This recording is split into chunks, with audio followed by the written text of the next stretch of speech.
Per usual, if we can just go around and maybe give us your color. If you were a color today, what would it be? If you had a number today, what would your number be? And if you could have a conversation with one person, who would it be? Anybody can start. And our typical check-in at Kepra is your number on a scale of 1 to 10. And if this moment were a color, what would it be? So what number would you be and what color would you be? And then I'll take a spin on a fun one we had yesterday. If you could have breakfast with anybody, who would you have breakfast with? And you don't have to be too deep, and you don't have to, you can be relevant or you can go deep. Either way, no pressure on that one. And you do have to tell us why, though. So, all right, and yeah, we'll do check-ins, and then we'll be in here until I think 11. We'll go through the social capital tree exercise that Mimi just showed us, and we'll take a minute to do it. Take some time to do it, and then we'll talk about that, and then talk about last session, and then actually we always like to highlight somebody. So if any of you really want to share with us at the end of this hour about what you're up to, be ready to raise your hand in terms of business and some asks. So that's how our next hour-ish will go. All right, Marcel, can I ask you to kick it off with a little check-in? Yeah, Marcel Gibson here. MG Company, something I'm starting. My number for today is 7. Nice. My color for today is tan. Tan? Tan. All right. The person that I want to eat breakfast with is my wife. Because we've had some great times sitting down over food, and I would not trade those in for nothing. And she balances me to where I'm so technical, you guys, being an engineer, I overthink things through a process. And she's that opposite scale that makes me look at some things with common sense. So, in short, there's been times I've complicated issues and she has said, well, why don't you such and such and such? And I'm like, yeah, that makes sense. So, my wife, that's going to be my breakfast buddy till I'm not here anymore. Thank you, Marcel. All right, can you pass it to somebody that you see on your screen? I'm going to pass it to the next person in line, Ms. Katie Parker.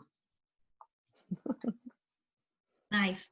Hi, everybody. Nice to meet you. It's the first time I've actually been able to join a workshop. So, yeah. Oh, great. Welcome. Thanks. Okay, so number. I'm gonna do 9. I'm doing good. Nice. Color. I'm gonna say blue. Even though I'm a 9, I'm blue. And breakfast with anyone. I woke up really missing my grandparents this morning. Say my grandparents. Sometimes you just, your spidey senses are reaching out to someone. It's my grandparents today. I miss them. Oh, and I'll kick it off to, is it Damon? You're right below me. Hey, thanks, Katie. Hey, everybody. Damon. Hey, Damon. Hey, Damon Tazia. I am a grade 8. Yep, to infinity and beyond. And if I had to have breakfast with anybody, it would probably still be my grandma. I had this conversation from yesterday, so just to bring her up to speed and gossip a little bit. That's about it. And try try to gain some knowledge from what she tells me. And I will pass it to Jenny because you do not get away from this question. Oh, all right. I'm almost gonna like steal all your answers today, Damon. Okay. Thank you.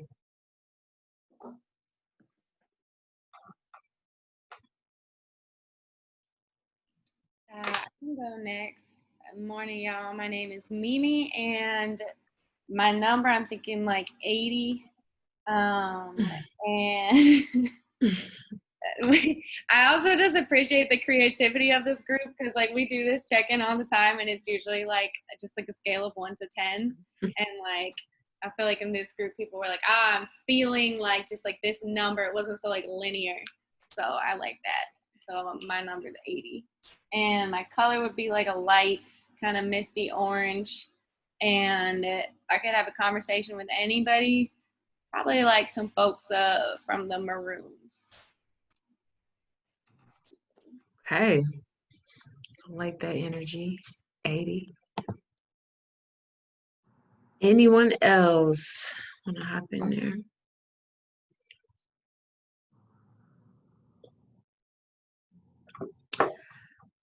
Rasul, you can be. I've got 3 zinnias blooming on my front walkway. 3 shades of pink. So, you know, in the zinnias, pink is it. So I'll go with that one. And breakfast?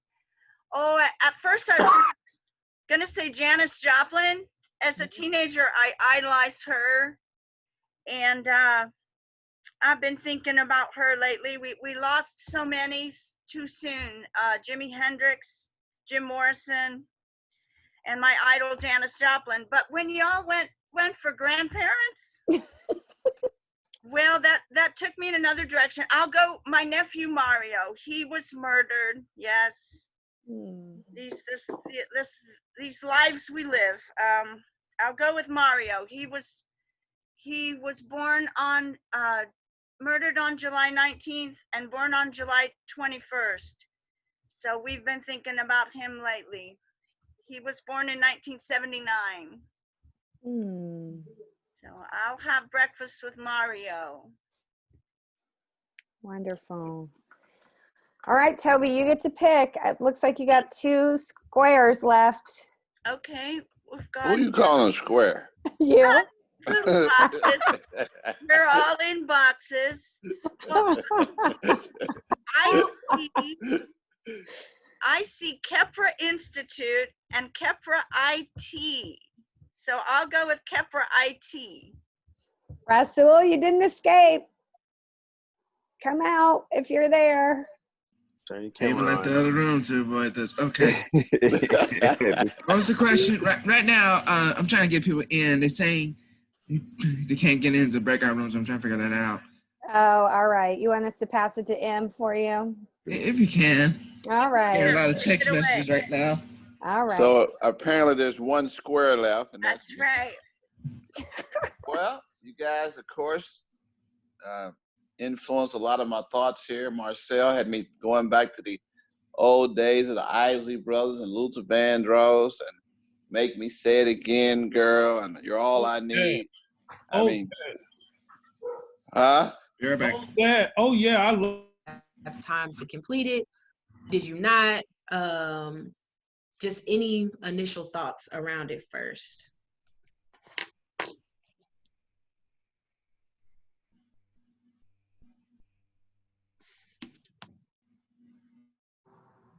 Does everyone have it? I sent out an email this morning with it, but I think Jenny put it in the chat as well. If you don't. Yes, there should be a link in the chat. Okay, Yeah, sweet. I looked at it. And let me chime in real fast, Mariah. I thought it was interesting to see when you, and I just looked at it briefly this morning.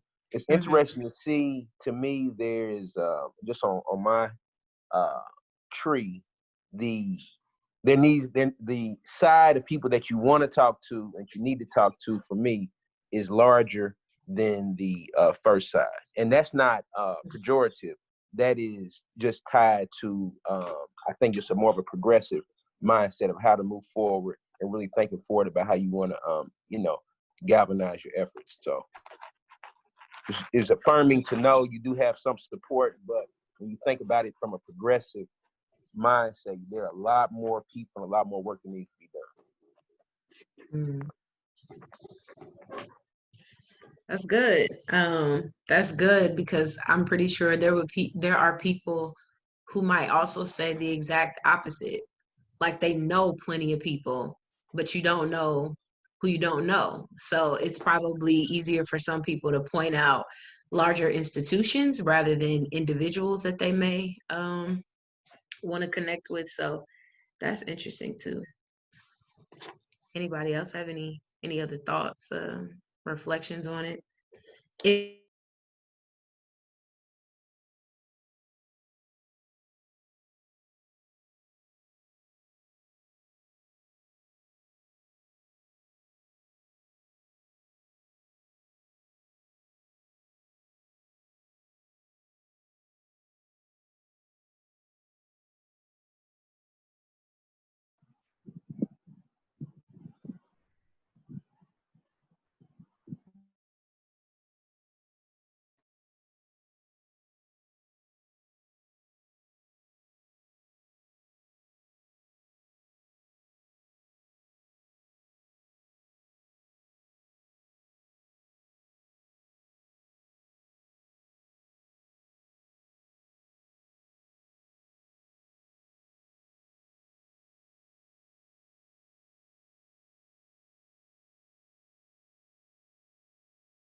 Now, all right. So yeah, so also if you need to refill your coffee, you need to take a little bio break, I welcome you guys to turn off your cameras for the next 5 minutes or so. We'll come back at like 10:31, but we will be sharing our social capital trees. So don't take time to not do the homework. But I know Toby already did hers. She can go do whatever she wants. I'll hit All right. the coffee pot. Yes, yeah, hit that coffee.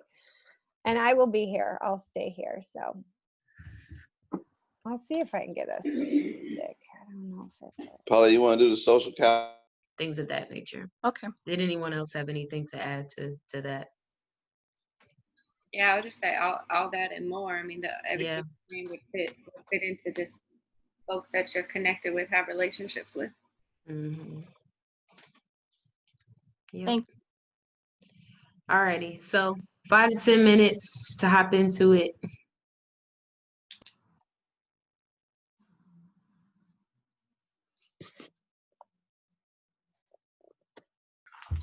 Of course, I have people I know. I have their names down. These are people that bring different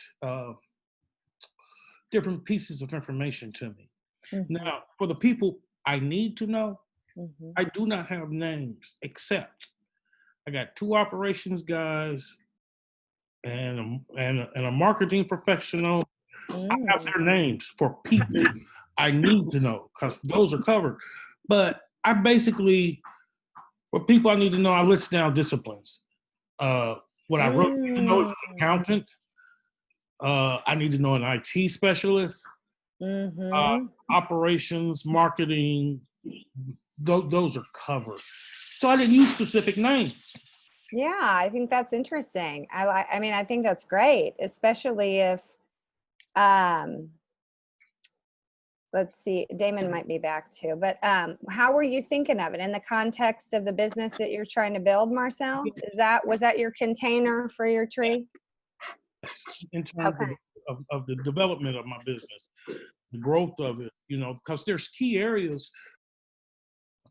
Last week I kind of told a little bit of my history, but I spent most of my time in the field of engineering. Well, that's very technical. I wasn't thinking about business. I mean, business in the sense that I had to run projects, I had to manage multi-million-dollar portfolios and this, that.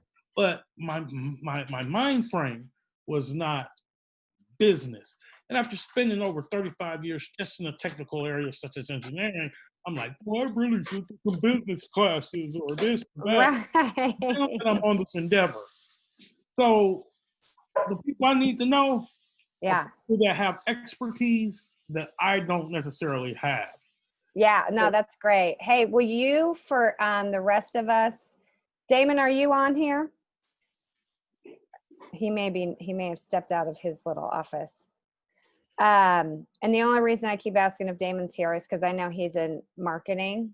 So that could actually be someone that you could write down that you need to connect with. But if you could frame up for us, because not all of us were in the same breakout room with you last week. I don't think any of us were actually. If you want to frame up, Marcel, your container, which is just a little bit about your business so that we kind of have an idea, because like I said, in this session, it might be possible that we could help you fill in some names, right?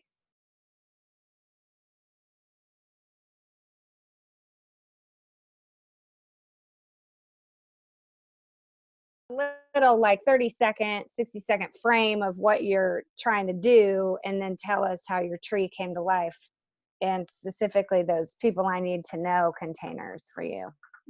Okay. 30-second high level. I spent 35 years in the field of mechanical engineering. Got out the career because I was actually laid off. I lost a large chunk of money. And since then, I decided that I was not going to work for anyone else, and I started using the entrepreneurial skills that I have then. So to get this business going. Yeah. So I'm saying this in relationship to my tree list, the people that I already have in certain disciplines, because my expertise isn't business, it's actually engineering. Is your business an engineering firm? My business is actually, is a black car business. The black car business, that's right. Black car business where I was driving. Transporting. Yeah, I was transporting, high-level business folk. Okay. So we hear Miss Paulette. We hear Miss Paulette. Okay, he muted. Yeah, he muted. That's good. Thank you, Marcel. The people I need to know on my tree, I don't have specific names in which actually I have 2 operation guys I can call as mentors. Mm-hmm. I do have a marketing person, but I'm open for others. But like an accountant, and an IT specialist, so in short, the right side of my tree, people I know, I do not have specific names. I have specific positions. Got it. Good. So you got accountant and IT specialist. What else was on that right side? I really need to know, because I got 2 CEOs for operations, and I can bounce anything off of them. Yeah. And they will tell me. I also have a global marketing person. Oh, nice. Oh, yes. Believe me. She's got hookups from Walmart, Amazon, etc., across the ponds. So she helps out, but having a more local person, would help. Very cool. Thank you for going first, Marcel. Who wants to go next? Toby, you want to show us your pretty tree since you really drew on there? Yeah, it won't be real visible, but let's see. Looks good. Thanks. So the ones I know, they're individuals, and it was an interesting exercise because many of them have actually been dead ends for me. And Ooh. so, What's your container, Toby? Sorry to back it up. Like when you were making your tree, what was your frame for your tree? okay, I want to promote deconstruction and the reuse of building materials. Okay, great. Okay. We demolish structures, and yet 60% of our homes are vacant, and commercial buildings too. I'm on the Near East Side. Buildings need repair.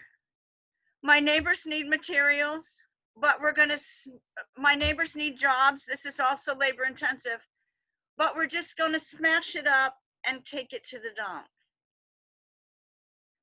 Does this make sense? Oh yeah, yeah. So yeah, that's great. So now we have the context for how you made your Building tree. materials. Yeah. So I've got individuals, but by making the tree, I realized that, pull it away a little bit for privacy, many of them are dead ends. Now, on the ones I need to know, I realized I need to cast a broader net. I've got Rays, Oh, good. Okay. Republic, Greenway. These I need to cast a broader net. And when you said make a T-chart, I was able to get more in.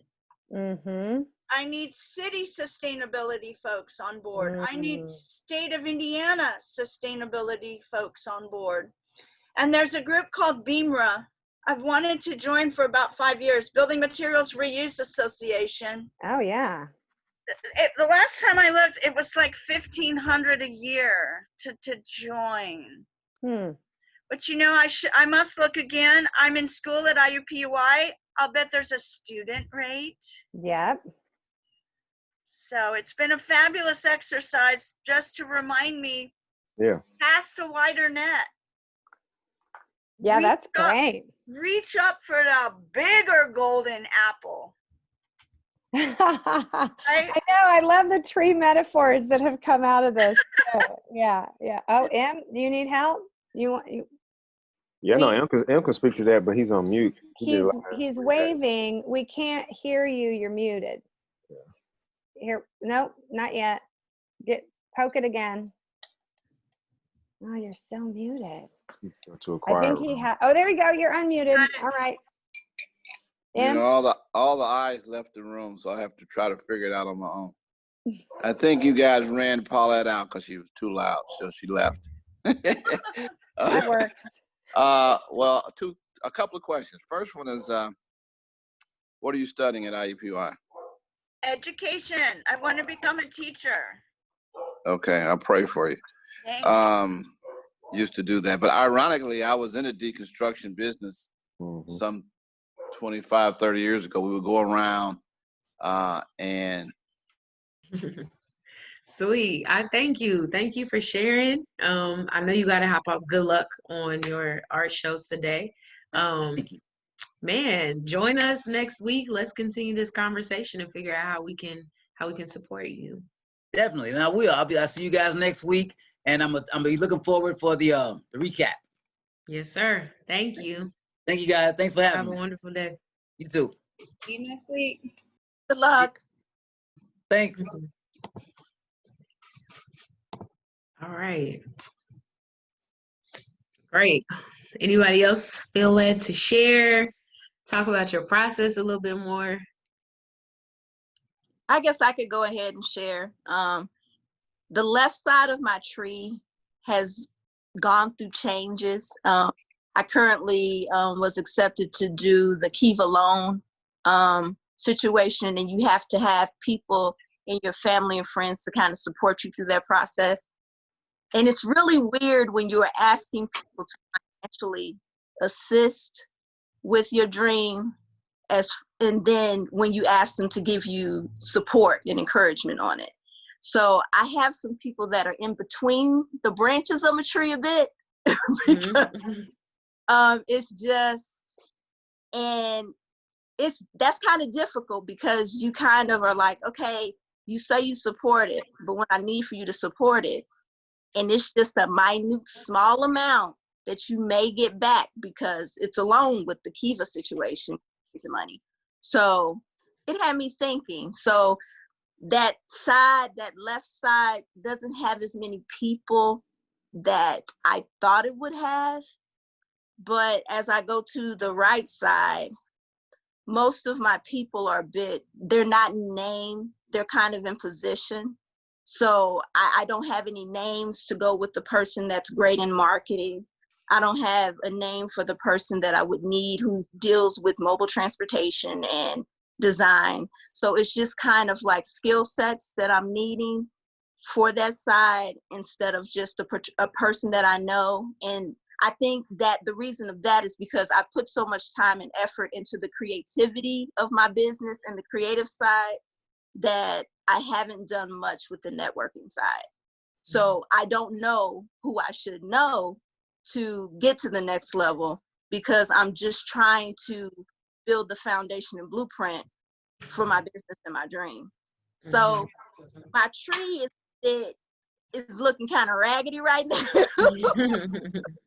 But there's room for growth in it, and it makes me look at the seeds that I planted and just what direction I should go in. So this was a very interesting assignment. Yeah, I think that's awesome. I mean, I challenge you to try to complete this again in another 6 months, and then another 6 months after that, just to see, you know, how you're growing and how those relationships are forming. Because I think that's most entrepreneurs' first thought is, let me get the foundation together. Let me get my wording together. Let me figure out what this is that I have. And that's awesome. But then it's like, what's the point of having something great if nobody knows about it, right? And so then we have to begin to relationships. And I think through those relationships comes everything that you might need. So, you know, sometimes it's just having a conversation. Shoot, you're in Kepra's space now, coming to these sessions, and there's people here who could assist you with marketing and, you know, your online presence and things like that. So yeah, I say just keep seeking, because you sought out this place and you signed up and you're here, and out of this will probably come other relationships that you can, you know, add to your network. So, and vice versa. I help other people. And I'm helping and helping and helping. And then it's like, oh man, I guess help myself. So that's different for me. Even for help and asking for assistance or asking for money that I'm gonna pay.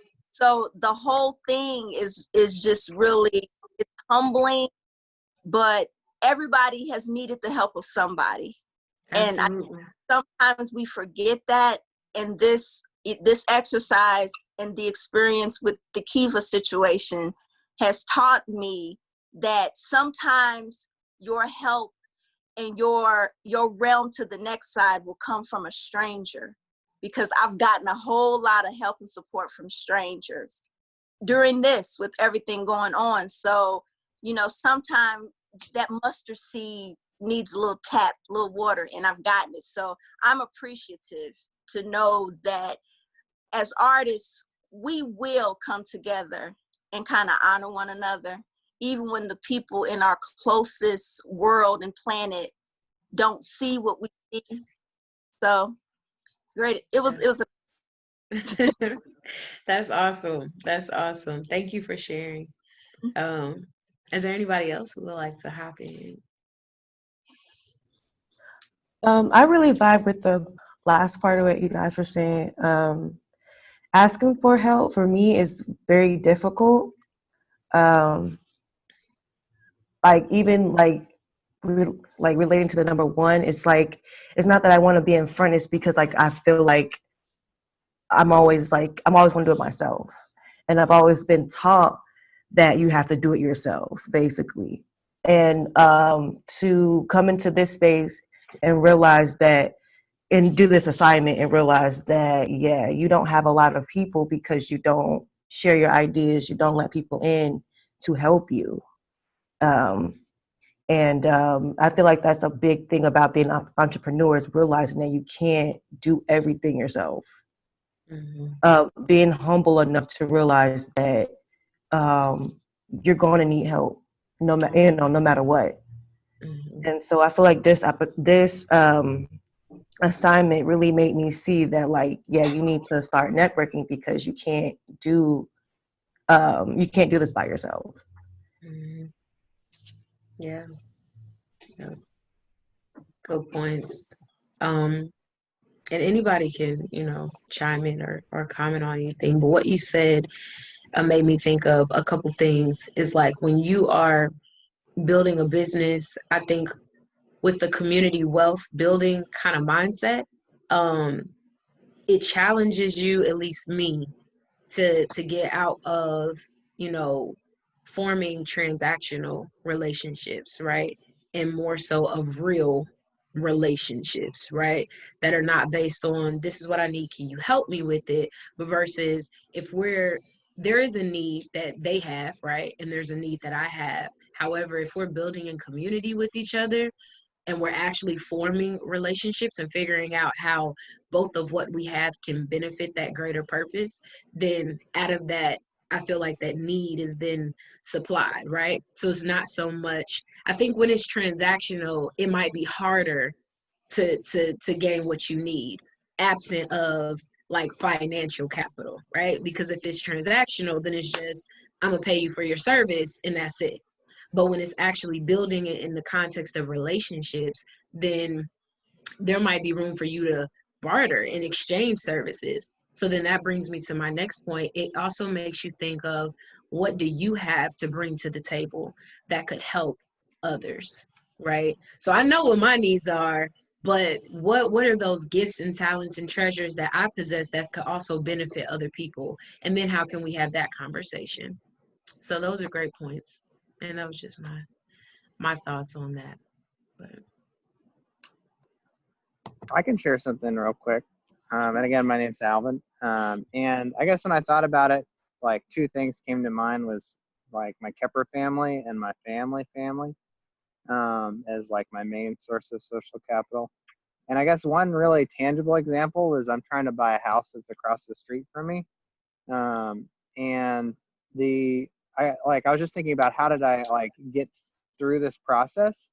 And I think like 2 years ago, I was at a conference where I learned about this like community mortgage program through Fifth Third. So through that, over the course of a couple of years, like met someone who could give me like a good mortgage. Then like, it's going to need a lot of repairs. So I talked to like Khalil, who's part of our Kepper family. And he's like, oh, I know people. I know a tree person. I know a plumber. And we were driving down the street together. He stopped and yelled at his neighbor, hey, he's going to call you about plumbing. And I like, my mom got her roof redone, so I knew her roofer. So just like all kinds of little pieces here and there that just like come together that, I think are like natural. But like when you really think about it, like the way we get things done is so many, like always through those connections. Yeah. Yep. Great points. Side note, Boogie is joining me. We lived together, y'all. Our connection wasn't good upstairs. So Look, social capital right here. Social capital, you hear me? It happen right now. Anyone else have anything to add? I do. Go ahead. I think for me, aside from who was listed or the roles that were listed, I think it forced you to call into question the quality of relationships that you have. And that's something that Mariah and I talk about often, building meaningful relationships with people. So it just like when you were building the list, you didn't want to put somebody in your social network that you didn't really feel a connection to. It's like, I could possibly use this person, but they're not really in my social network. So yeah, just calling into question those relationships, the quality of them. Mm-hmm. Mm-hmm. I was also kind of processing the how, right, for the people that I would like to know. Like, how do you go about building that relationship? And it also not seeming transactional or, so for me, with what I want to do and what I am doing, just with like youth and arts and education, a lot of my into some of those school systems was also working in a more corporate environment. So I was in the know of what was happening educationally and who's in what position and where. And so I think right now is challenging me to figure out how to do that by being on the outside of that system, but wanting to have access to the youth in those systems. So yeah, just the how. But yeah. Any other thoughts? I'll just say for me, one thing that was helpful was I was looking at, we have so many relationships here at Kepra, and I was thinking about the food work. And it kind of forced me to ask more like clarity about my goals with what I want to do with the food work right now. Like it led me to be like, what are we not doing now that I think we're going to need to do, especially considering the pandemic and what's going on in the area of food and just the coming challenges.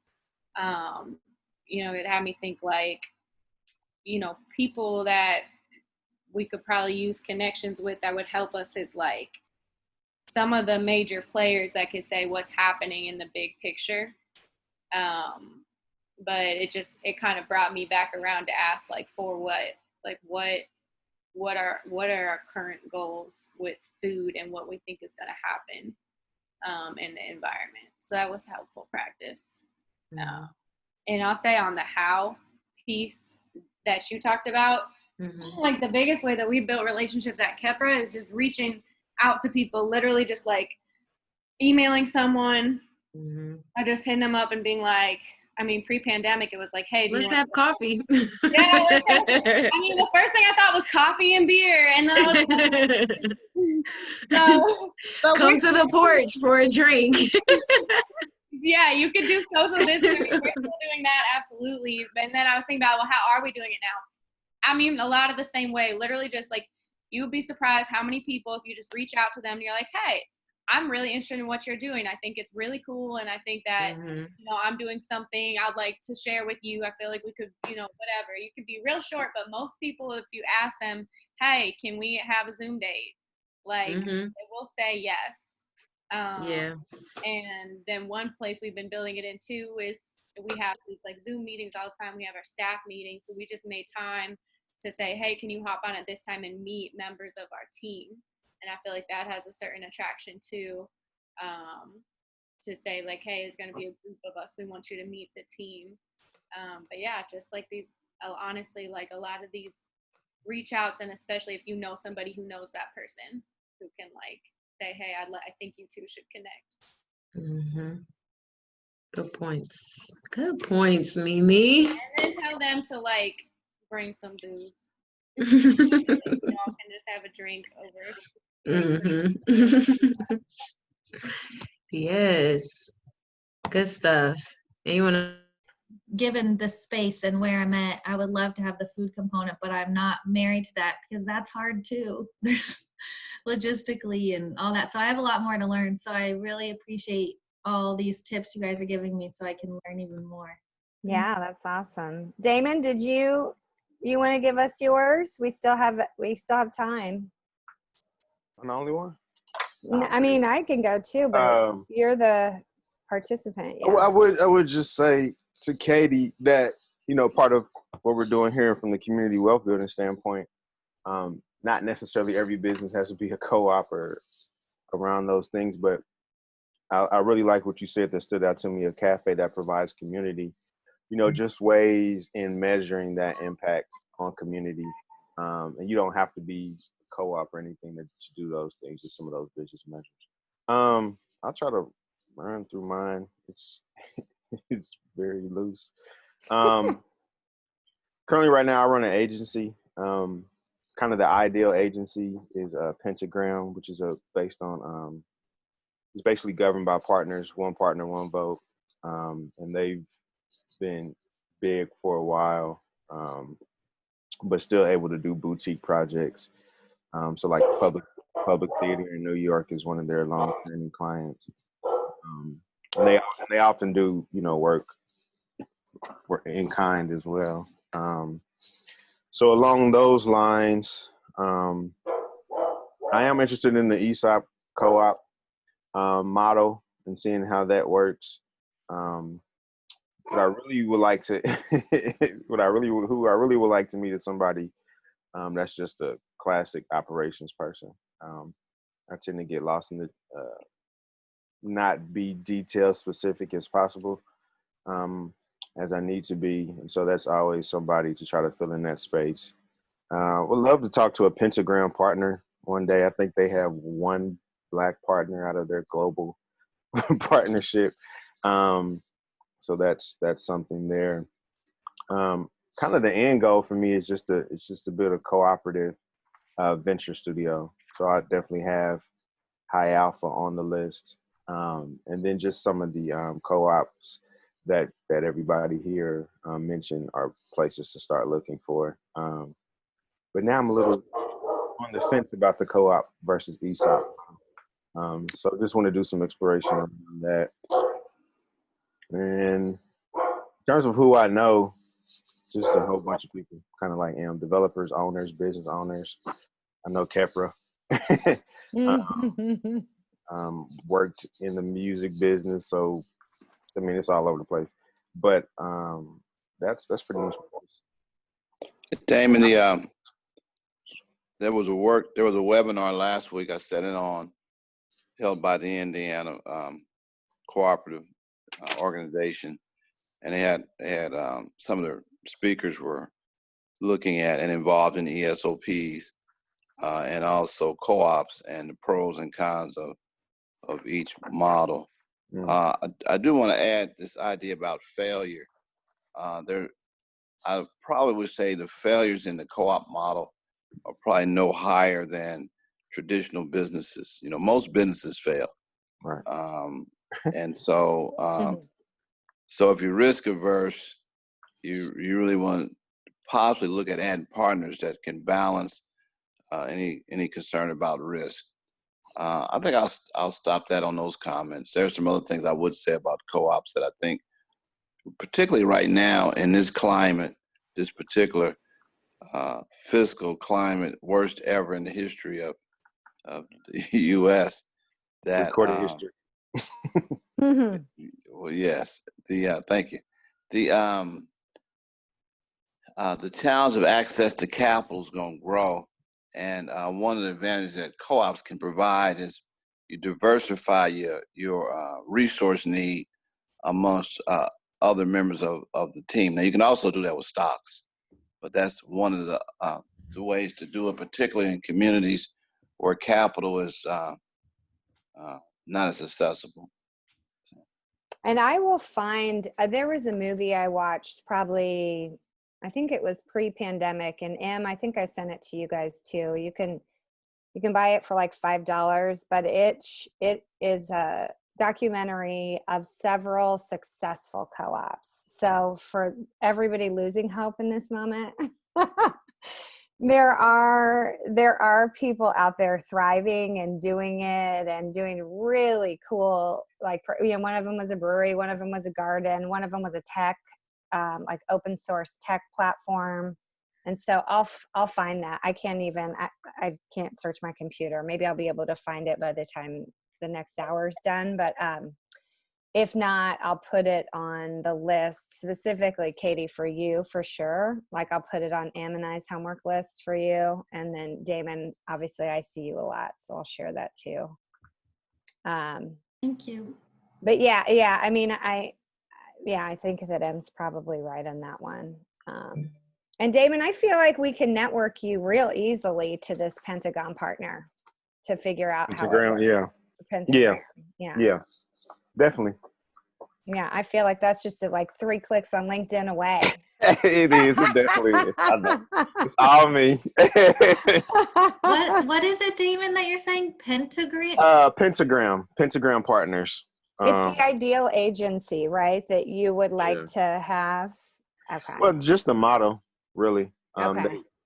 Everybody kind of has their own loose agency, so they work directly with their client base, and sometimes they collaborate. They meet once a year. Because it's very expensive to hire someone to edit or to do this, that, and the other. So in order for me to kind of keep costs down, I learned every aspect of it. But I love what I do, and I can't wait to get started with it again. So I guess that's what you could kind of say. The filmmaking is supposed to be first, but the money that I get comes from the photography. So I guess I got to put that first because it's the money portion of it. But I don't know. So it's like I'm a torn dream right here because I got to make the money. But I know if I really wanted to do this, it would just be the film portion. So I guess that's me. Okay. Thank you. Thank you for sharing more about your story and your process. And I definitely have a better understanding now of what it is you do. Real quick, before we open it up for questions, where can we find you? Like, do you have website, social media? I do have social media. And if you'd like,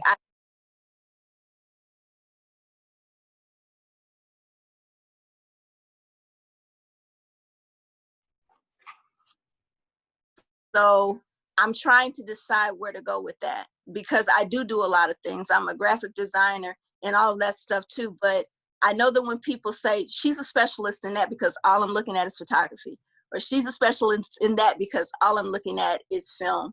So that's why I don't have a website because I don't know where to go with it, if that makes any sense. Yeah. So I do have the Instagram and I do have Facebook. So I'll send you those and maybe you could share that with everybody. You can actually drop them in the chat here if you want, and everybody can follow. And it's all under Nappy Head Productions, or it's either my name or Nappy Head. So and it's really weird too. So with the cat, but I'll Sweet, yes.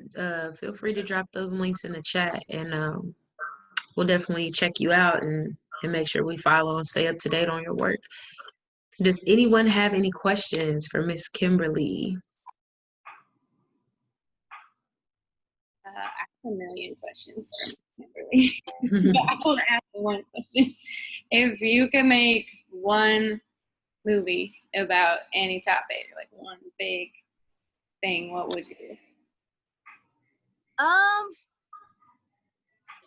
Actually, I want to do this series, and it's called Lips, and it would be stories coming from women. I think a lot of times our stories are kind of muted, and we have to be cutesy with how we approach things, because if we don't, people will throw up these stereotypes. Oh, she's a bee. Oh, she's a whore, effa.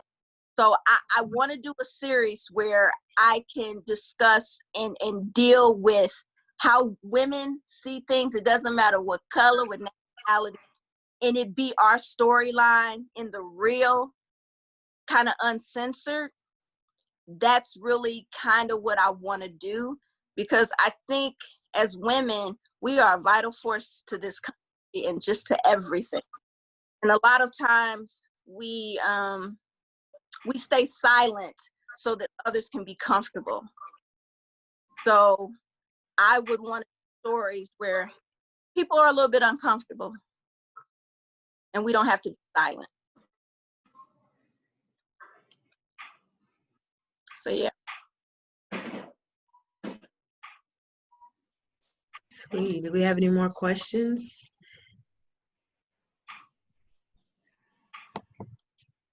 I would ask, how did you get into filmmaking? Like, what inspired you to take that step and say, you know what, I'm a filmmaker? Well, I think one of the pieces that I did And I really still need to finish it. I had just went ahead and purchased the camera, and then I was walking down the street, and there was this homeless, and so I asked him if I could just ask him some questions and film him about it. And he was like, sure. And I bought him lunch or whatever, and then I gave him $1. So I did it on the home, and I still have all the interviews or whatever. So part of the like documentary, I did it in one of the local festivals here, and it did get like fourth or whatever, but it was unfinished. But I think me wanting to know about people's stories that were overlooked, because normally the homeless, they're a landscape of just, we try to block them out and they're invisible. And it was weird because once I asked this guy the question, like for the next 2 weeks, it was like homeless people gravitated towards me. So I don't know if I was in that vibe or whatever, and I kept my camera with me. So me just wanting to know, I think sometimes people want to ask people questions, but they feel uncomfortable about doing it. But in reality, people want you to ask them those questions because they want to feel validated and like they exist. So me doing that piece and just willing to open up my mouth to ask and to look at him in his eyes and everybody that I spoke to, it took me to a different place, because these are people who have had situations in their life and they're living it. And, you know, and we think that we're having a bad day just because we lost our keys or something like that. These are people who don't have no homes, you know, have to give up everything before going into a shelter, or it's just, so I think that experience, that kind of led me into it. I was driven to ask a question and I wanted to know. I opened my mouth and I got the answer. And then ever since then, I was like, I want to do other stories, and I want to know this, that, and the other. And I want to talk to people who are living through stuff. And normally I'm pretty good at getting people to talk to me about stuff because I do care. You know, people just want you to know that they care. So I think that's why I like being an independent filmmaker, because I can do it and people will allow me in the space, and sharing that is just like fellowship to me. So I had a question. Some people would call it nosiness, but it wasn't. It was just wanting to know and to see if I could help in a way, you know, that I could afford to help, you know, because we're all going through. So I think that's kind of what got me started. Well, thank you so much, Ms. Kimberly, for sharing your story. And I appreciate you for sharing space with us. We are about to rejoin the larger group in like 18 seconds. It would be great if we can get a volunteer from our group to kind of give a share out of our discussion. So if anyone would like to volunteer for that, go ahead and get ready in 5 and 4. Thank y'all.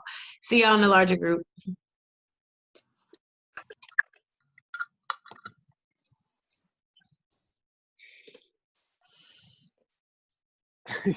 We were still talking, but we're all right, I think.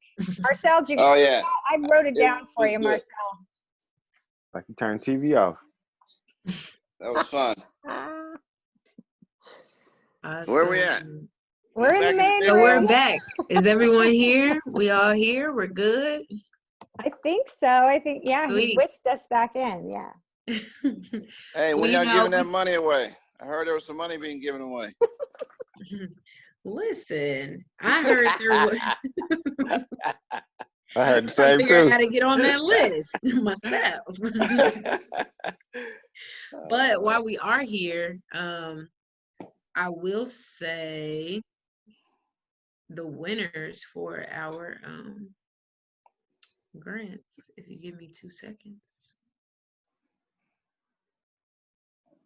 Ooh.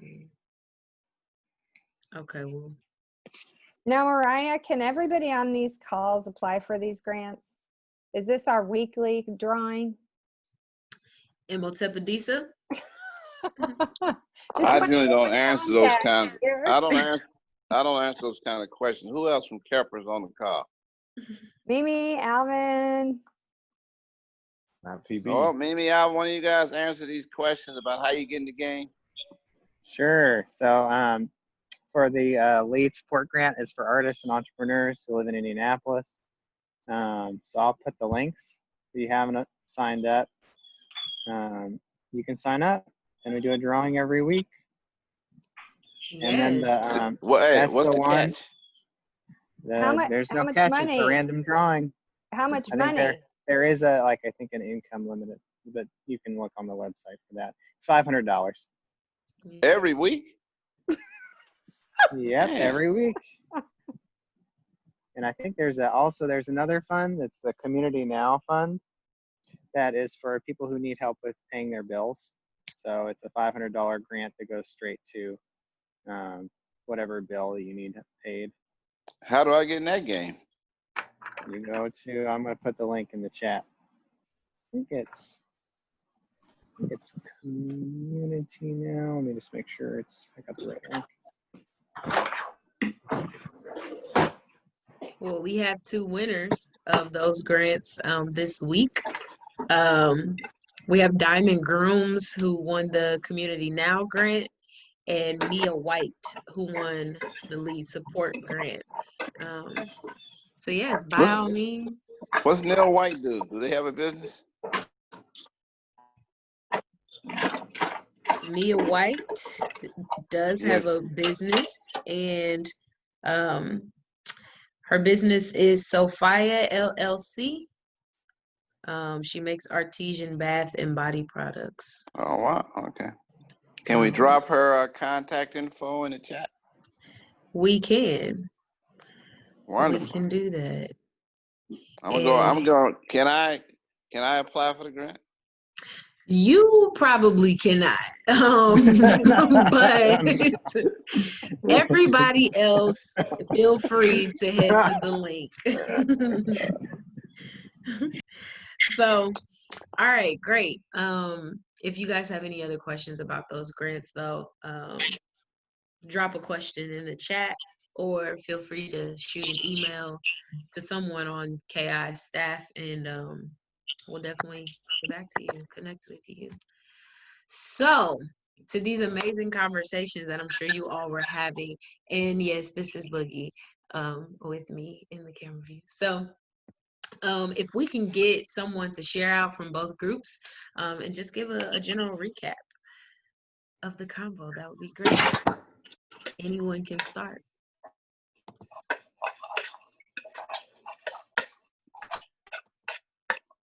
Somebody needs to mute. Leo.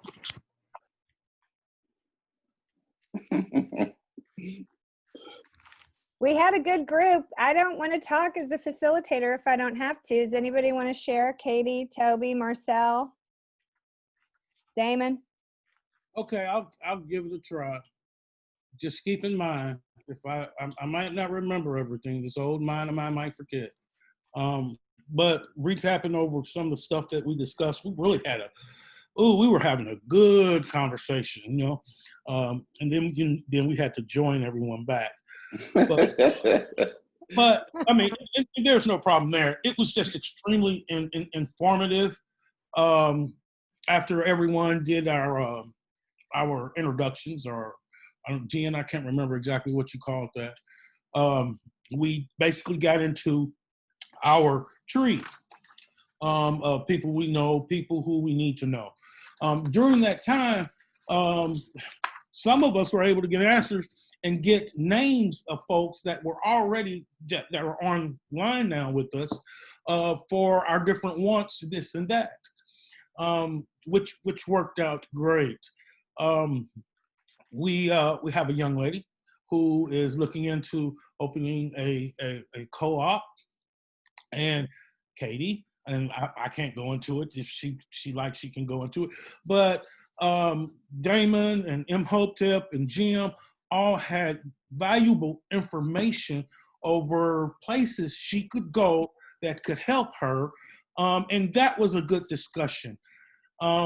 Damon offered some of his knowledge with like Barnes Financial and different things, which helped our session. And as I'm bringing this to a close, we got on the subject of a business surviving in this current economical environment. And y'all, I'm sorry if y'all wasn't in our group, y'all missed it. That conversation was going. Marcel, I want you in my group every time now. This is good. I think just to add to Marcel's point, Toby, I mean, we spend a lot of time on co-ops. Toby had a great idea too, in terms of material rehab, reuse on house buildings. I believe Katie had something around a cooperative coffee. And one thing that stood out is, you know, as we talk about community wealth building, creating places that provide community. It's not always financial, so I think that stood out. And those are some of my notes. And Mimi, we came up, we had, as we were speaking about the co-ops, we kind of shared about your venture as far as you living over there and having the food, et cetera, et cetera. So Katie might be ideal for you just to touch base and, you know, let her, feed her a little information. Love to. The only other thing I meant to say this. I love Toby's ambition, especially when she says her idea would be bigger than Apple. I just want to say, can I buy some stock right now? I do have a name for that company, Apple Tree Homes. If you're going to be bigger than Apple, you might want to call yourself Apple Tree. I want some stock right now at the beginning. We loved the social capital tree. We kept it going. So it was our theme for sure. All right, Mariah, we'll let the other group talk, I guess. So I guess. So basically what I'm hearing is y'all didn't really want to rejoin with us. Okay, that's fine. Well, we had great conversation too. That's good though. That's good. Y'all had a lot of good stuff. Yeah, anybody from our group wanna hop in there? Recap gotta be great because this group tried to come for us. I think after our introductions, when we hopped into the tree of social capital, we really decided to take a dive into what that means and what that looks like, how we find those people on the right side of the tree. We spoke about building relationships that are not just transactional. So much. We spoke about actually taking time to consider the weight of these relationships, and if you're actually building quality relationships with people, like who actually fits on the left side of the tree. There was some apprehension about adding certain folks because they kind of, as one person put it in our group, were between the branches on the tree. So much. We allowed space for Miss Kimberly to introduce herself as an entrepreneur and introduce her group, her brand, Nappy Head Production. And we just asked her a couple questions on how she got started, what that looks like, what gave her that motivation to be pushed into that space and to actually step into her entrepreneurial mindset. Yeah, so much. I don't even know where we talked about a lot. Yeah. Good stuff, best friend. I knew it was going to be a great recap when you said tree of social capital. Come on, poet. So, yeah, that's kind of what we talked about. They're not moved, but no, I am interested. What that between the branches? What does that mean between the branches? So between the branches, basically, from my perspective, what it meant was it's not necessarily a person that you can for sure say this is somebody in my network. This is somebody I have, or I don't know if this person actually supports me, but I would like them to. Or they're a fair weather supporter. They're a fair weather person in your network. Like sometimes they're here for me. Other times I can't, I can't depend on them. Call those leaves because they leave you behind. Good. I think it's a really good point because, like, we know people, but can we really call on them to help? Right? Like in my personal one, I chose writers, and I was like, yeah, I know these people, but have I even talked to them in that way?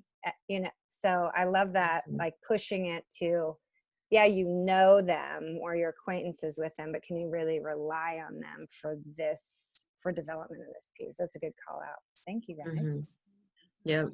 And just, you know, piggybacking off of that how of what does it look like to just strike up a conversation and start to meet these people. And, you know, it can be as simple as sending them an email, a message, you know, let's grab coffee or meet on Zoom and talk a little bit more, getting to know their story so that it doesn't seem transactional or just, you know, you have a need that needs to be met, right? But actually listening and understanding the other person's story. So yeah. All great stuff. Great stuff. So thank you all. I would like to transition since it is 11:24. We have two wonderful people on this Zoom with us, Mimi and Khalil, who I would like them to go ahead and introduce themselves and say a little bit more about their work and what they do. And we're going to, you know, kind of move into a conversation around creating a human-centered or having a human-centered approach to your work and to your business and what that looks like and how that can create sustainability. So I want to pass it off to Mimi or Khalil, whichever one of you would like to go first and share about yourself. I'll go ahead and pop. You know, I never wait for anybody. I go ahead and get started. So I'm Khalil My Africa, longtime educator here in the city of Indianapolis. Worked with all kind of children and families for more than 2 decades. Currently, I teach in the School of Education at IPUI and Martin University. I work with an initiative that is targeting African-American males and bringing them into early childhood classrooms. And more progressively, working to develop and reestablish the KI Community School, our micro school network. And I don't think there is a field or a sector that is focused more on the needs of humans than education. And for me specifically on early childhood education, and anybody who knows me, I just hit record on my playback and start, you know, going down my spiel tied to the importance of early childhood education and what it means relative to the brain, and more importantly, how it impacts our social emotional responses, which are key factors in just how we as adults process through frustration, trauma, and so forth, which we all know has a key impact on how we are, you know, moving through the world. More business-wise, we developed a school model that focuses primarily on the pre-K through 3 sector. But in a more of a communal sense, we're looking to establish relationships with other community organizations to do what we consider a community location spot, where we provide the service of creating and you know, really helping them prepare and move forward in those steps, those necessary steps for transition out of the pre-K to kindergarten model. And then we hope and, you know, work with a community organization that helps us or, you know, provides us with some of that overhead structure support and things like that. So just in a nutshell, I have a lot to talk about. I'm trying to become more succinct as I get older so I don't ramble as much. And I really prefer questions if there are any. Otherwise, I'll just pass it on to me.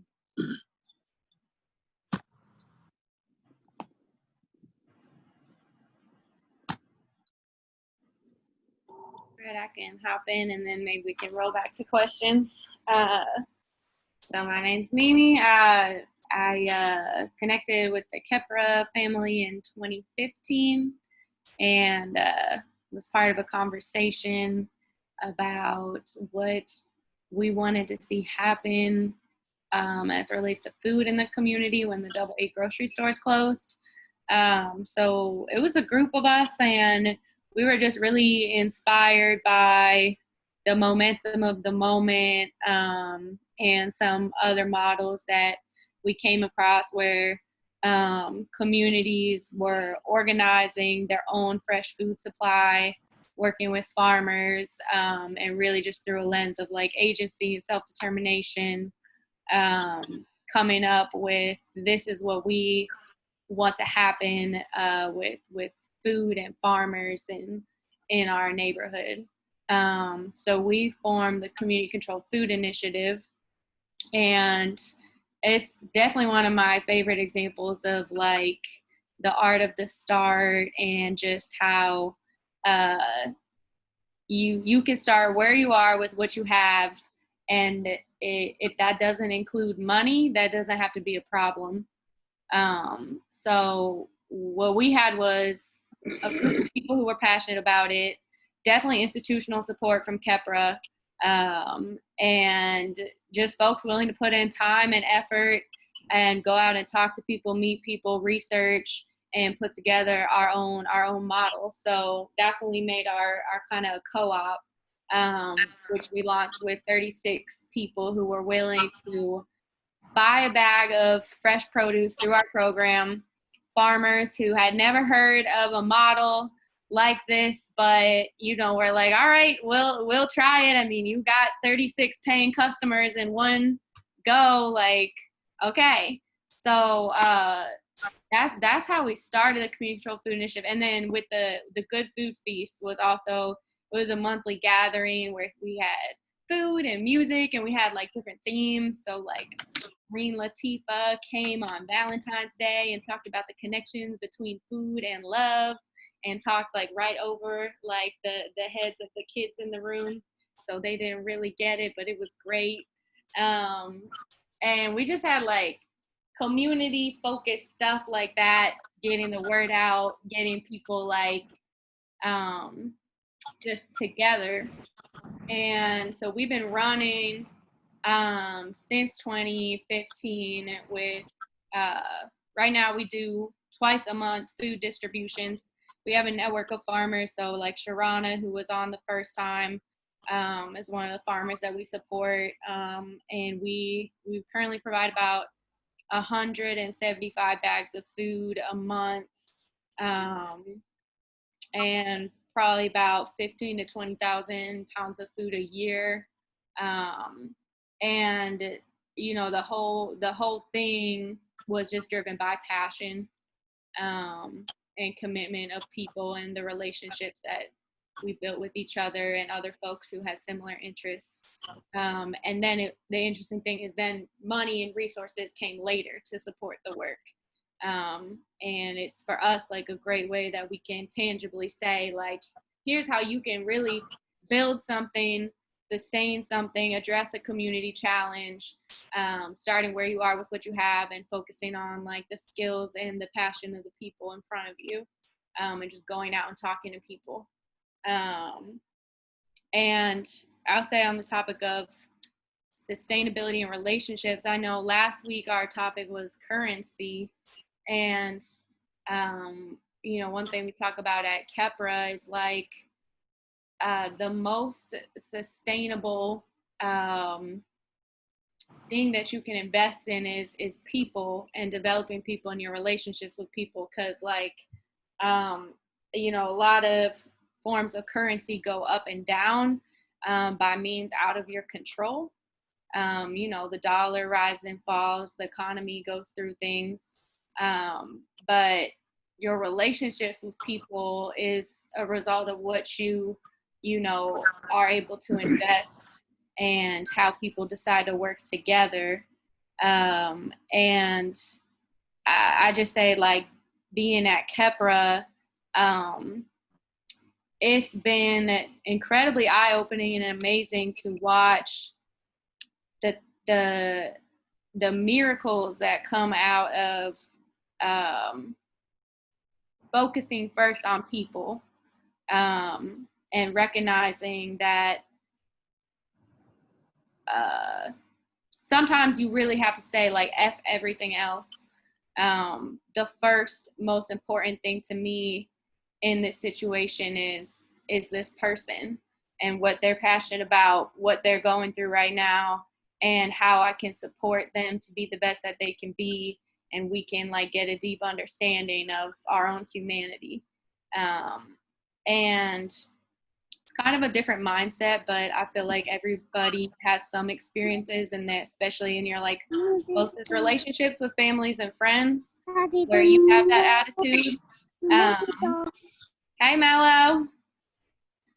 And so one thing that we try to cultivate here is that people first mindset, and then outcomes later, which is really challenging, and we're not perfect at it. But I do believe that, people development is at the heart of everything that we do, and has been why Kepra has been able to be so impactful and so lasting, even with like resources that a lot of people would have looked at it over time and been like, y'all can't do anything with that. Yeah, I'll stop there. Great. Thank you all. Thank you both for sharing. I have a question, and then I'll let the rest of you all ask questions, give comments. I'll just open the floor. Was there ever a time where either of you were not aware of this kind of approach, or worked in institutions that did not have or take this kind of approach to the work? If so, what was that transition like for you to now have this particular mindset or philosophy? Yeah, I'll say that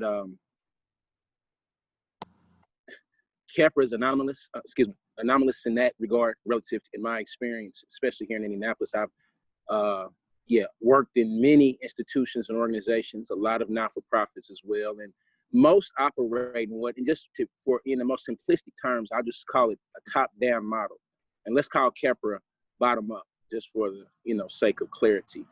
And there aren't any institutions that I've been associated with or worked with that don't place the bottom line as the top priority, meaning the goal is always profit, and that's in the form of a financial, and also scaling and those things we associate in the business world. For me personally, a year ago I left an organization, and just in my personal professional journey, just came to a point in time where I had grown tired of supporting organizations that purport certain missions and goals and outcomes. And not to say that organizations are don't intentionally have the desire to want to do great work and to do what's right by people. I'm not saying that, because I'm not trying to imply that institutions that aren't Kepra are operating maliciously. I'm not saying that. Maybe they are, maybe not, but that's not what I'm saying. I'm saying that it has been my experience that when the rubber hits the road, when organizations or senior executives make decisions about how they're going to move forward in the organization, the bottom line decision is tied to profit. How can we sustain, scale, or whatever? Either we'll fire people, we'll shut down, we'll get a loan, or whatever.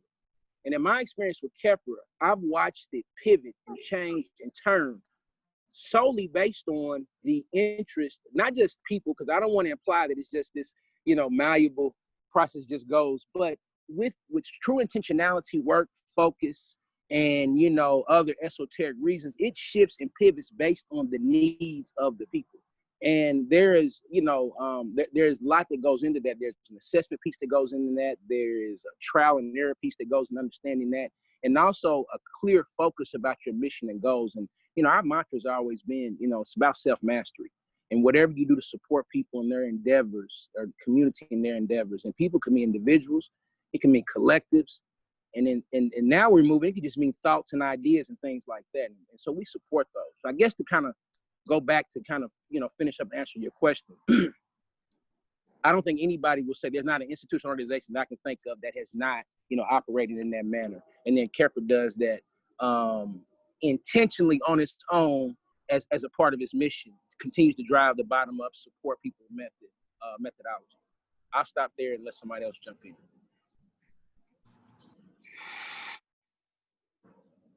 Can you run back the question? I'm gonna try to. Good stuff, by the way, Carlo. Great, great stuff. Is there a time, or was there a time where you worked in an institution that did not have a people-centered approach? And what was your transition into this kind of approach, essentially? Well, yeah, absolutely. I mean, I think, our the overall like water that we're all swimming in the culture is very outcome driven, individualistic, and yeah, does not prioritize people, their humanity, their passions, their gifts. So that's just everywhere. I mean, one example I'll give, I went to IU and I was interning for the Office of Sustainability. I was the No Waste Program intern. And we had this like monthly meeting with this kind of like board of like staff and faculty and folks on campus involved in different parts of the waste system. And like, there was kind of this agreement in the room, like, we need to fix these certain things with, like, we need to get composting together, we need to do this and that. And there was people in the room who could do that. And then they would just be like, oh, but we don't have any money to do it. We're like, you could do it. You could just decide to do it. And, like, it was just, like, people were just like, no, there's no budget. And there was just, like, such a limitation of just like, we need this like incentive, and it doesn't matter that like we all value this thing, and we have like passionate people who are trying to drive it, and then I don't know, just like all the time in different spaces you see, it's often easier if something is not working out with someone in an organization or institution to just part ways.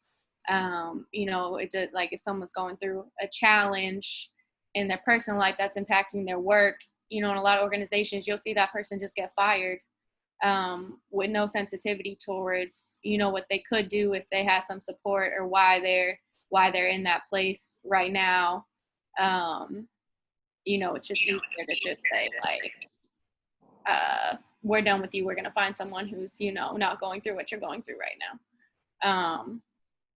Whereas, in a people-centered culture, I think you would say, okay, like what is going on with you? Let's create an honest space where you can share with me about what you're going through, and trust that I'm going to try to be understanding. And then together we'll figure out what we need to help you be okay in this moment, take care of what we need to take care of, and move forward. Yeah, but let me ask him that, Mimi. Let me just say something to that, because I don't want to oversimplify. I don't want to oversimplify business and where most people are. Most of us who are working for institutions and organizations have to, and choose to adhere to and try to meet those, meet the requirements. And I don't want to be naive and to think that bottom lines and profit margins and things aren't important. But what I think is this, and this is just from an education perspective, we're at a point in time where we've got to really reevaluate. And I've been talking about this in just some other conversations. We have to reevaluate. And I think, like Mimi said, these outcomes from an education perspective, if we're not taking a close look right now at the way we're assessing children and challenging standardized testing and things like that, then we're not really taking a close look at being honest about our current paradigm where we are. Same is true with business models. If business models are still looking at the same profit margins and the same profit desires they were last year or this time last year, then we're not being open and honest about where we are. Not just based on COVID, but also the exposure of all our other institutionalized challenges, systemic challenges that we have as a society. And I just say that to say that if it's like we cannot intermingle the two philosophically. So if we're doing business and it's about business, then we say that, okay, business is about making money, creating profits, and so forth.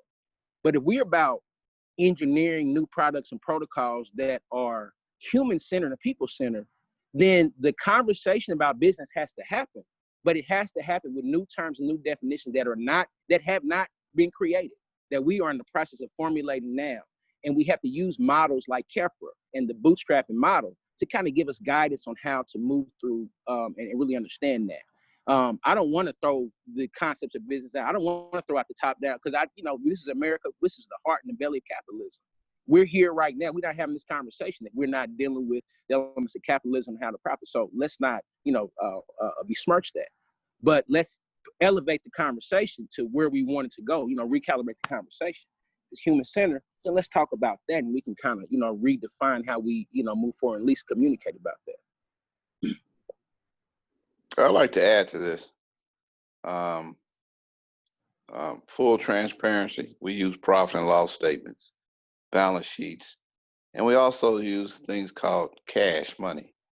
Our business model we use as a tool to support our mission, but our mission is not driven around simply the ideas of financial sustainability. Communities and people are not sustained through just having a financial component to it. So a lot of our work, i.e. the work that Mimi's doing with food, it has an extremely embarrassing low margin of financial sustainability. It generates enough money to pay its overhead, but the model itself has been around making sure we're providing food to community, utilizing volunteers instead of paid staff to make the model sustainable through a fiscal lens, but driven again through the primary goal, which is the goal of providing needed food and healthy food in our communities, creating a space for people to connect to each other and build healthy relationships with each other, increase their social capital in other ways, in other spaces outside just the food space. So the work is driven from how do we support community, how do we support people, and then how do we add the fiscal component of it in a capitalist society that allows it not to go bankrupt. Same with some of the other work, New Media, for example, which is a tool for revenue generation, but it's also a tool for skill development for young people in our space to acquire the kinds of skills needed in the present for the future that's coming. So we've got that new project we talked about the other day, and democratizing our data. And we got young people running that program about how do we teach ourselves about data? How do we access data, interpret on our own terms? So once we decided to do that, we launched it. We didn't launch it with any money. We launched it out of, this is what we're getting ready to do. And then we went and found resources, financial and human resources, support that particular community need. And so I'll just end by saying, the big challenge is the culture is driven, not just a for-profit culture, but even a nonprofit culture that's often funding sources or coming from places that demand certain kinds of outcomes that then force you to make decisions that are anti your mission. So, we've been fortunate enough and blessed enough to stay on the road of people-centered and then build the other components around supporting the core mission of community wealth building. And that's why, with Khalil's point, education needs to, in an ideal world, it needs to be removed from any kind of business approach to developing our young people. That's actually a criminal act in our communities. Great points. Yeah. Great points. In 2010, just let me give some personal story to kind of typify what Em is speaking of. 2010, I just came to Miss Fair and Em was like, hey, I want to start a school. It was, a little more in depth than that, but basically that. We opened up in the old Double 8 building, already, an organization, fledgling organization, opened up a school, actually a private school with absolutely $0 to start. And we're able to create, and formulate a valuable program. Rasul is a graduate of it, and, other, situations, and just it wasn't even there wasn't even a question about starting. Now, maintaining and sustaining, which is what Em is saying, is that we got to figure there's a confluence in there somewhere. We have to be able to relate the two, because every car needs gasoline to run. But it is about the conversation, the intentionality, the thought that drives the mission and the methodology of how to get it done. Go ahead, Mariah. I'm sorry to interrupt. Oh, you're fine. You're fine. Those are great points. I just want to point out that we have about 11 minutes left. And so I want to, if anyone has any other questions, quick questions we can get to, I would like to do that. Or comments, if you have comments, anything you want to contribute, that's fine as well. I just had one point to add to kind of what Em was saying, and what I found out as my journey as an entrepreneur is it was about get to the money. That's really all it was about. And I do think that is a capitalist mindset, but I think capitalism is very different from business. I think in business, money is a measurement of the health of the vehicle for whatever you're trying to achieve in the mission. And if you keep that perspective, it just becomes another tool and a resource. And even on a macro scale, I mean, that's literally what it is. It's just debt. That's a resource towards a particular mission. And so to be able to track the health of your organization is very much important to check your margins, to check your cash flow, to check your profit and loss, the assets of the company, your balance statement, et cetera, et cetera. But as a community wealth builder, it's more of a measurement as an end goal towards what the real mission is. And you measure other things, human capital, social capital, et cetera, impact goals. So in that vein, it's never really the most important asset, but it is a very, very important asset. Yeah, I would add to that those other resources, those other forms of capital you mentioned, actually, if we can begin to look at them, maybe even quantify them to a certain degree, we'll discover that your financial well-being is actually an outcome of the depth, breadth, and quality of those other forms of capital in our community. Particularly relationships. Yeah. Good ones. Yeah, and I think that's important, at least especially from a community wealth building, social entrepreneur perspective, is that and really a fundamental tenet of the bootstrap method is recognizing the resources that are already available. And it requires, very little to establish and to, cultivate relationships other than, time and trying. And we know, I was reading a bio, I think, of Jack Ma, who runs the Alibaba, whatever.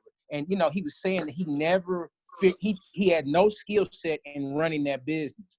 But he said his formal training as a teacher, and he said that his greatest asset was creating relationships and being able to find the people and create, the relationships with people around him that were able to do the work, needed. So just, for a point to just grab on to is that relationships are one of the most important commodities for a social entrepreneur.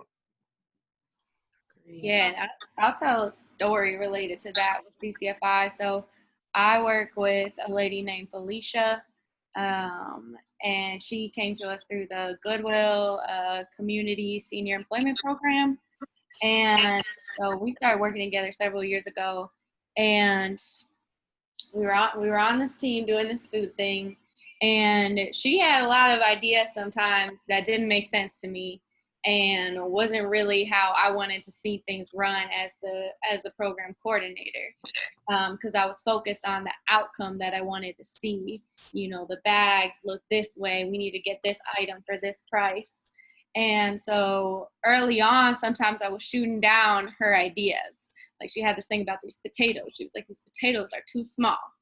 We shouldn't get these potatoes in these bags. And I was like, well, the potatoes are a good price. We need this many items. So I think we should keep getting the potatoes. And that said to her, I think I'm right. I'm not gonna just like trust your opinion and value your input.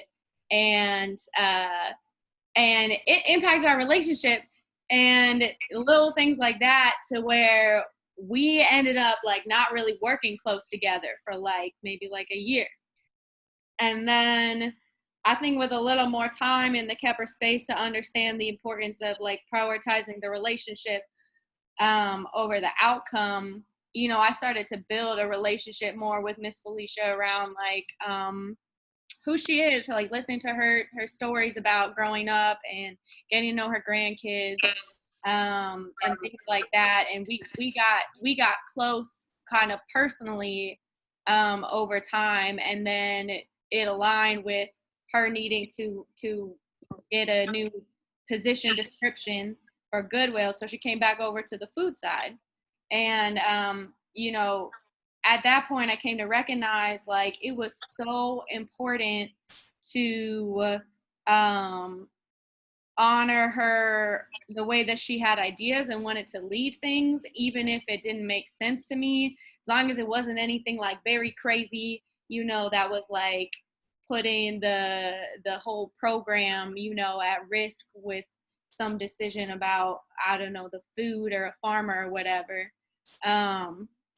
But, you know, I started to just, as soon as she had an idea, be more like, oh, okay, great. Like, you know, what does that look like? You want to do it?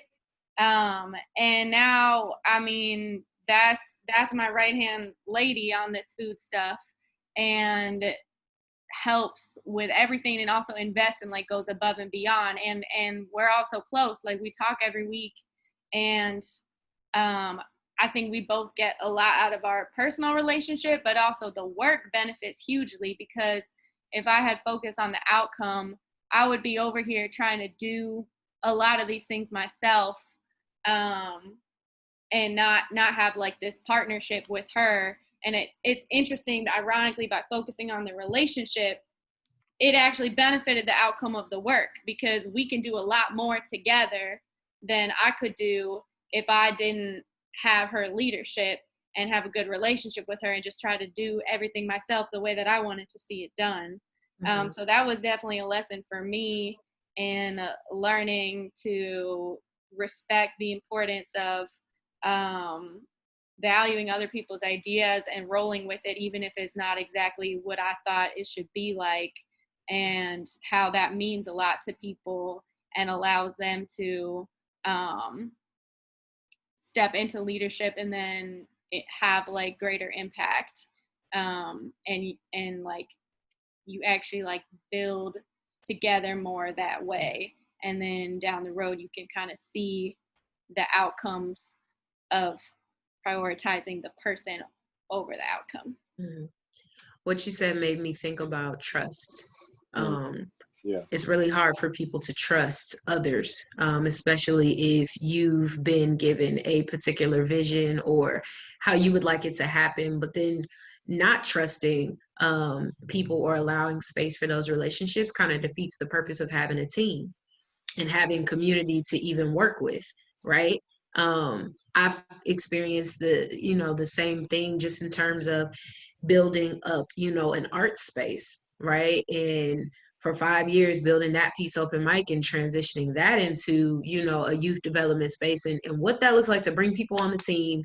Even though I got this vision, I see it in my head, it's on paper, and I don't want to micromanage, but at the same time, I'm micromanaging, because if you're, and I had to go through that space of saying, okay, but this person is here for a reason. This person has a skill set. Beyond the skill set, I need to know and learn their story and what even brought them into, what even sparked their interest to do this, right? And how does that speak to my leadership if I never put them in a position to lead, right? And so it challenges you as a leader to remove ego, which is half of the reason why we can't build with each other in community, is because ego gets in the way. So all of those things made me think of that. It's like if we can just remove ourselves just a little bit, to be able to get to know people, like you said, prioritize relationships, we would probably get a lot further in our work and our collective mission. So yeah. Yeah, Mariah, I was actually thinking like you have a lot of stories about this piece of outcome focus, like culture in different spaces and people development. I like remember talking with you about when you first came to Kepra and you had this idea and we asked you like, okay, it's a blank page, like what would you want to do? And you had never been asked that before because that's not how most spaces function, but how that like impacted you to be more creative, to step into like your own visioning and understanding your work and your role more deeply. And then just the journey that I've seen you go on the last few years, going out in different spaces and like really seeing how people get down with the ideas of people, but how outcomes can really drive some decisions that is not about people. I think that you have a ton of stories as it relates to that and how those different things can be, you see the difference. So I think hopefully we'll get a chance to hear a little more from you on those pieces at some point. Definitely. For sure. For sure. It's all a learning experience. And I'm sure everyone here has a lot of many examples and stories you could share just in terms of, building relationships with people. And I'm sure there's some of you like myself who came from an environment that wasn't necessarily people centered, or didn't necessarily hold these particular values as priority. So I know for me, coming into some of these spaces was a complete mindset shift. It was a philosophy shift. But as I've grown, I've seen the communities and the people that I'm around grow as well. So does anyone have any other thoughts, comments, questions? It is 12 o'clock, but I would like to go ahead. We typically encourage sharing faces for that human connection. I didn't get to meet everybody because we broke out and I came on a little late. That's just something. Oh, you want us to turn on our cameras? Yes, please. That's what I heard. Cypher. Make it plain, man. Make it plain. Part of my rap style. Don't quit your day job, man. Don't quit your day job. As I listened to Mimi and Khalil, I made an interesting connection. Mimi talked about in business, and there's a push out of those who struggle rather than a, how can we support you so you can stay? Khalil had just spoken, and of course that took me to education. We're pushing out those who struggle in education instead of asking them, how can we support you so you can stay? It's powerful, Kobe. Yeah. Okay. Well, Hello, guys, I think you're speaking, but you're muted. I'm sorry. I just think I agree with Toby. I just want to say, 3 words: seize the time. This is the time to be able to really impact, influence, and really change those structures, and not wait for people to do it for us or ask them to do it. We can do it ourselves.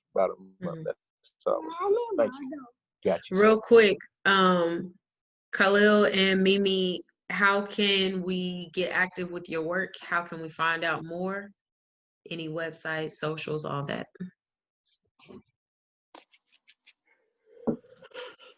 Hello? Yeah. So I'm almost 50 years old, so I don't really frequent the social media platforms a lot, but I utilize, as my children tell me, it's not really social media, but I utilize LinkedIn 100%. That is the social media platform for it. So I use LinkedIn. Wow. When I'm on LinkedIn, KI Community School, Kepra.org, and then educatemefoundation.org. I can put all that in the chat, as well, yes, to get in touch with me or IEP. Yeah, absolutely. Okay. Okay. Right on. And for me, I mean, all the Kepler platforms. Kepler's on Facebook, Instagram, Twitter. We got a newsletter you can sign up.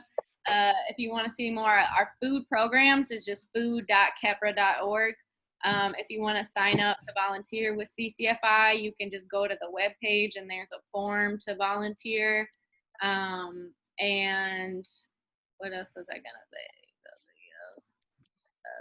Food. Oh, and you can email food@kepra.org.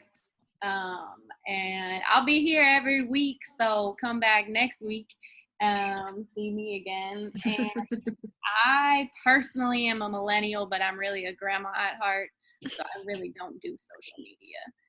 So really the best place is just find me here. Well, thank you all for joining us. We're gonna get those recaps out this weekend and hopefully see y'all next week. I appreciate the wisdom. Please keep coming, keep sharing, keep building with folks, because we need you. Thanks, everybody. Mariah. Thanks, Mariah. Have a great day. Appreciate it. Thanks, y'all.